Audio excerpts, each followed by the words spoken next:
You think? And by the way, to piggyback off Stephen A's point about what Ime did, we know his name.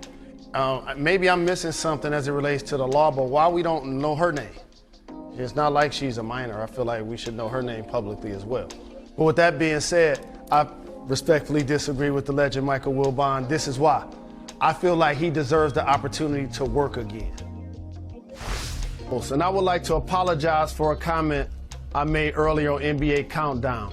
I questioned why a woman's name who had an alleged affair with Celtics head coach Ime Udoka was not made public.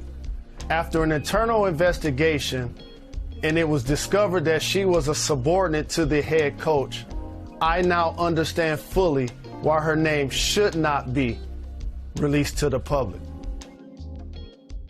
Jalen Rose was recently on NBA Countdown. The topic of discussion on the pregame program was Coach Udoka joining the Brooklyn Nets as head coach. During that segment, Jalen made a remark wondering why the woman involved in the improper workplace relationship was not identified to the public. You know, after all, the company's rule was for employees not to have relations with other employees. That makes the man half of the equation.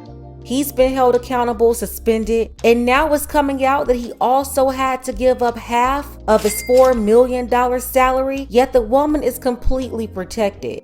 So Jalen was wondering, just like everyone else, why is she being protected? We can talk about Udoka all day, but they won't allow anything to be said about the woman who broke the rule as well. They won't even tell the media who she is. Jalen said, "We know his name. Maybe I'm missing something as it relates to the law. It's not like she's a minor." He went on to say, "I feel like we should know her name publicly as well." The ESPN bigwigs made a call down to the studio and forced Jalen to apologize for asking a logical question. He came back on air and was like, "I'm Jalen Rose and I would like to apologize for a comment I made earlier on NBA Countdown." Rose said, "I questioned why a woman's name who had an alleged affair with Celtics head coach Ime Udoka was not made public. After an internal investigation and it was discovered she was a subordinate to the head coach, I now understand fully why her name should not be released to the public." Now back to our NBA coverage. It was definitely disturbing. It was like Jalen was being held hostage while he was reciting that from a teleprompter. It was awful. It's just absolutely horrible what's going on at ESPN and in media in general. They have commentators giving their opinions on topics, but they're on the chopping block if they have certain opinions that's not in line. It's like they want all of us to have the same opinion, the same thoughts, and if they don't think what these people want them to think, then it's a problem. Just like commentators who side with Udoka, their comments are being sidelined by ESPN. Commentators who side with Kyrie Irving, they're having the same experience. Like when Molly called herself going off on Jay Williams for asking why is there absolutely no smoke for Amazon.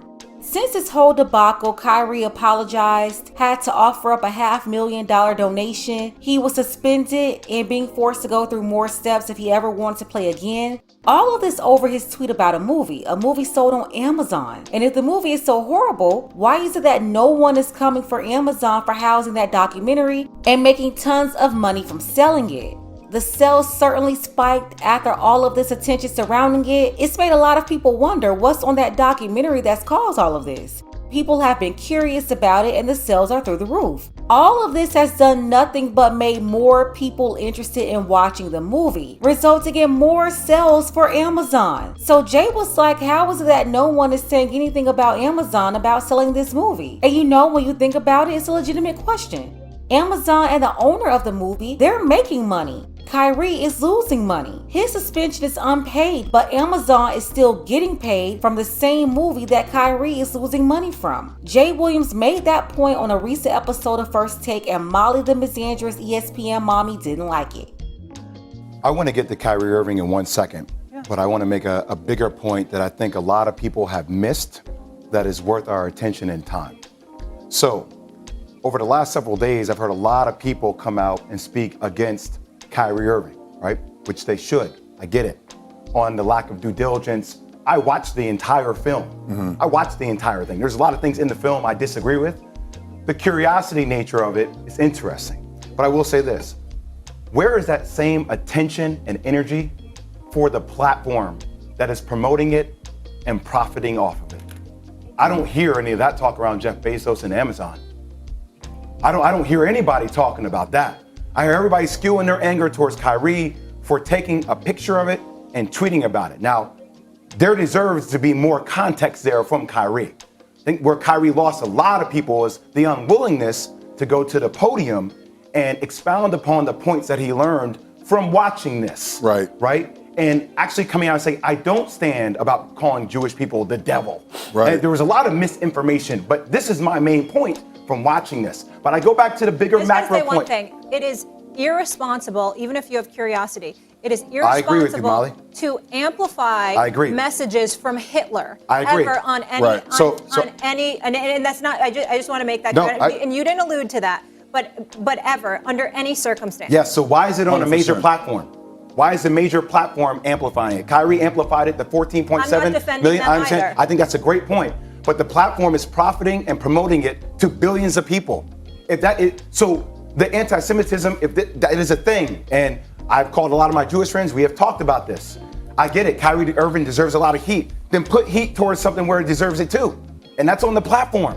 And I feel like that whole thing is being missed here as everybody, like, and I get that Kanye tagged onto it. It's a bigger conversation. You're right, but that doesn't also excuse. It doesn't excuse it. I'm not saying it does. Kyrie, and I want to get to the Nets. And does it excuse the Nets from not punishing him in any way? And Stephen A., I want you to get in here. Talking about Stephen A., I want you to get in here. So here's Molly the Misandrist mommy barking down on Jay Williams. She's sitting up there trying to order these men around while also running interference. Totally ignored Jay Williams when he mentioned Amazon. She had to immediately cut him off and correct his opinion. His question deemed out of line, so Molly stepped in to whip him back in place. This is why players like KD, they don't want to be involved. KD is tired of the media circus, and he's saying that he didn't like how Brooklyn handled all of this. He believes the organization allowed the situation to be bigger than what it is. And then you have some people like Shannon Sharp who says KD should be a leader and it's not just about basketball. KD thinks that by playing basketball, it solves everything, no matter what's going on. And KD happened to be insulated by making hundreds of millions of dollars a year. And so nothing is, I am so glad Kevin Durant was born when he was born. Kevin Durant would have been terrible in the 60s. Because all this was going on when black people were suffering, he was like, hey, we should just keep hooping and all this will go away. That's how he thinks. That's a great point. He thinks basketball solves everything. Yeah. And he is insulated by millions of dollars. I don't like how any of it was handled. What you mean? So what they're supposed to do? Unfortunately, KD, playing sports doesn't solve everything. I know you think it does. That's why he's a terrible leader, Skip. Remember, all he wants to do is hoop. Well, he's a non-leader. He doesn't want any part of this. Exactly. Leave me out of this. Actually, I don't blame KD. When Kyrie is leading, he's told to get in line and just play basketball. Like, which one is it? They said they want players to stay out of politics and play sports. And then in the same breath, they're saying to be a leader and speak out against social issues. Whether they're talking about on the team or dealing with issues outside of basketball. When in reality, it's not about leading anything. It's about being a voice, a face of approved messages like a puppet. So yeah, I do understand KD's frustration. He's like, why do I have to get in the middle of this? But hey, I guess the drama is more entertaining. First, it was the issues with Ben Simmons, then the Kyrie controversy. You had the firing of head coach Steve Nash, and now the decision to replace Steve Nash with Ime Udoka is a new controversy. The Brooklyn Nets owner is being urged not to hire Udoka, although they want to hire him. Word is NBA Commissioner Adam Silver may have stepped in to stop the Nets from hiring Udoka. That wasn't confirmed, but we will have to see what happens with Ime Udoka. Let's get the conversation started. What do you think about, one, the Celtics cutting Udoka's salary in half to $2 million as punishment for breaking their rule? Who do you think is pressuring Brooklyn to not hire Udoka? And what's supposed to happen here? Do they expect for Udoka to never work again? Sound off below in the comments. Don't forget that you can support this channel as well. Links to Cash App and PayPal are below. Ladies, fellas, want a balanced analysis, want the truth from a woman's perspective? Then you're going to want to subscribe to this channel and don't forget to like and share.